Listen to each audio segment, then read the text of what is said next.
तो हमारा टॉपिक है area as a double integral. इस टॉपिक में हम ये देखेंगे कि how we can use double integrals to calculate a certain area. अब देखना क्वेश्चन क्या दे रखा है, हम उसको डायरेक्ट क्वेश्चन से ही समझते हैं। क्वेश्चन देखना क्या दे रखा है। Find the area bounded by the parabola y square is equal to 4ax and the line x equal to a in the positive quadrant. तो सबसे पहले हम जो दे रखा है उसका ग्राफ बना लेते हैं ताकि हमें ये पता लग जाए कि एरिया किस चीज़ का निकालना है हमें। देखो ग्राफ बनाते हैं पहले। Y square is equal to 4ax, तो ये बनेगा हमारा, ठीक है। ये हो गया हमारा y square is equal to 4ax। और फिर क्या है, लाइन बनानी है x इक्वल टू a, ठीक है। ये हमारी लाइन बन गई x इक्वल टू a। तो टोटल एरिया क्या हो गया, ये वाला एरिया और ये वाला एरिया। अब लेकिन नोट करना, क्वेश्चन में दे रखा है we have to find that area in the positive quadrant. तो पॉजिटिव क्वाड्रेंट तो मतलब हमारा ये एरिया निकालना है, ठीक है। अब हमारी मर्जी है इसको हम पॉजिटिव स्ट्रिप्स वर्टिकल स्ट्रिप्स में बनाएं या नेगेटिव या हॉरिजॉन्टल स्ट्रिप्स में। हम वर्टिकल में देखते हैं। तो ये छोटा सा पोर्शन जो है ये dx है।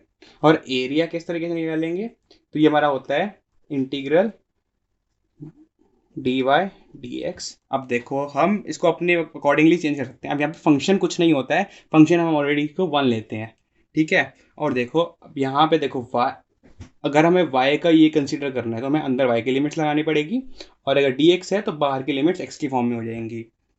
तो देखो पहले तो हम इसको देख लेते हैं कि किस पॉइंट पे इंटरसेक्ट करता है। देखो x इक्वल टू a है, तो क्या हो गया, y square equal to 4ax, but x is equal to a। तो इंटरसेक्शन पॉइंट निकालने के लिए y square is equal to 4a square, it implies that y is equal to 2a। तो a कॉमा 2a हमारा intersection point हो गया, ठीक है। a comma 2। अब देखो अब हमारा क्या रहेगा, हमें लिमिट्स फाइंड करनी है। देखो अब x की लिमिट्स क्या हो जाएंगी, x की लिमिट्स हो जाएंगी हमारी 0 से स्टार्ट हो रहा है और a तक जा रहा है। तो हमें किसी भी एक वेरिएबल की लिमिट्स कांस्टेंट रखनी है और दूसरे की लिमिट्स वेरिएबल रखनी है, ठीक है। अब देखो अगर हमने x की कांस्टेंट रखी तो y की कहाँ से लेकर कहाँ तक रखेंगे, तो y की देखो हम लेंगे क्योंकि y स्टार्ट तो 0 से ही हो रहा है तो y इक्वल टू 0 लोअर हो जाएगी अपनी, और y square is equal to 4ax, it implies that y is equal to 2 under root ax, ये हमारी अपर लिमिट हो जाएगी, ठीक है।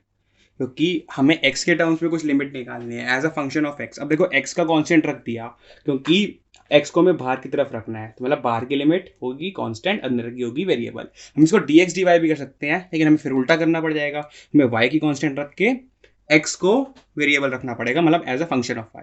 तो देखो हम इंटीग्रेशन स्टार्ट करते हैं। ये हो गया हमारा इंटीग्रेशन। बाहर की लिमिट हो गई 0 टू a, इनसाइड लिमिट हो गई हमारी, देखना इनसाइड की लिमिट कितनी हो गई हमारी 2 अंडर रूट ax, और यहाँ स्टार्ट तो फिर भी 0 से ही होगा dy dx। अब देखो पहला इंटीग्रेशन होगा हमारा y के रिस्पेक्ट में, तो हमारा आ जाएगा इसका आंसर y और within the limits 2 under root ax and 0 dx। फिर इसको बाहर dx के रिस्पेक्ट में इंटीग्रेट करना है, तो पहले लिमिट सॉल्व कर लेते हैं। तो हमारा 0 टू है 2 अंडर रूट ax माइनस 0, ये हमारी आ गई इसका सॉल्यूशन इंटीग्रेशन का। अब देखो अब इसको फर्दर इंटीग्रेट करना है x के रिस्पेक्ट में, तो ये हो जाएगा हमारा 2 अंडर रूट a, तो पहले ये ले लेंगे 0 to a integration of under root x dx। अब देखो x की पावर हाफ हो जाएगी, तो ये हो जाएगा 2 अंडर रूट a x की power half plus 1 over half plus 1, एक पावर ऊपर ऐड करके डिनोमिनेटर में उससे डिवाइड, ठीक है। अब देखो within the limits 0 to a, तो ये हमारा सॉल्यूशन आ जाएगा 2 under root a x to the power 3 by 2 over 3 by 2। अब देखो ये हो गया हमारा 2 अंडर रूट a, 2 ऊपर चला जाएगा, x to the power 3 by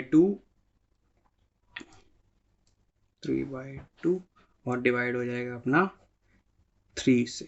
अब देखो इसको कैरी फॉरवर्ड करते हैं, तो ये क्या हो जाएगा अपना, ये हो जाएगा हमारा 4 under root a x to the by 3 x to the power 3 by 2 a और 0। यहाँ पे 0, तो इसका सॉल्व करेंगे तो 4√a टू द पावर 3/2, ठीक है, -0।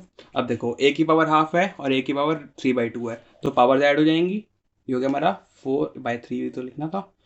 अब a to the power half plus 3/2 divided by 3, यानी कि ये हो गया हमारा 4a² बाई 3। तो ये हमारा सोल्यूशन है इस क्वेश्चन का। सॉरी, इसके आगे यूनिट आएगा इसका स्क्वायर यूनिट्स, क्योंकि एरिया हमेशा स्क्वायर यूनिट्स में आता है। ये हमारा आंसर है।